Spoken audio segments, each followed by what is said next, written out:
नमस्कार विद्यार्थी मित्रांनो, SRPF भरतीबाबत एक मोठी धक्कादायक माहिती समोर आली आहे। यामध्ये एका खाजगी प्रशासक संचमधील तब्बल 100 पैकी 85 प्रश्न जशाच्या तसे परीक्षेत आल्याचा आरोप केला जातोय। तर या संदर्भात साम टीव्हीद्वारे देखील माहिती प्रसारित केलेली होती।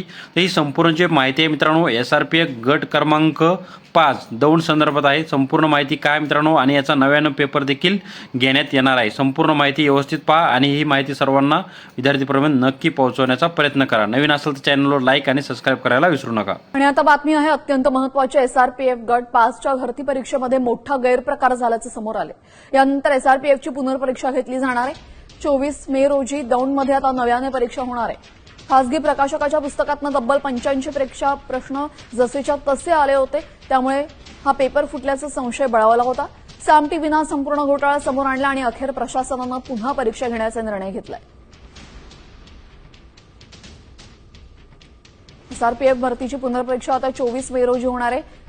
एका कोचिंग क्लासच्या सराव प्रश्नपत्रिकेमधले 85 प्रश्न जसेच्या तसे या परीक्षेमध्ये विचारण्यात आले होते आणि त्यामुळे हा पेपर फुटल्याचा संशय बळावला होता। त्यामुळे आता ही परीक्षा रद्द करून पुनर्परीक्षेत भरत आता पुनर्परीक्षा 24 मेला होते। काय अधिकची माहिती?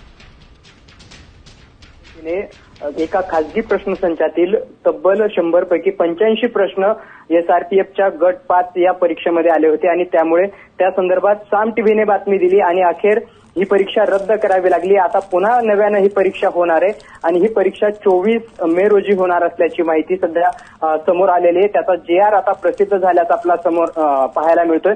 त्यामुळे एकंदरीत विद्यार्थ्यांचं भविष्य जे टांगणीला लागलं होतं त्याला एक प्रकारे न्याय देण्याचा प्रयत्न जो आहे तो आपल्याकडून करण्यात आल्याचं पाहायला मिळतं। एकंदरीत आपण साम टीव्हीनं जी बातमी दिली त्या बातमीनंतर एक महत्वाची गोष्ट झाली ती म्हणजे हा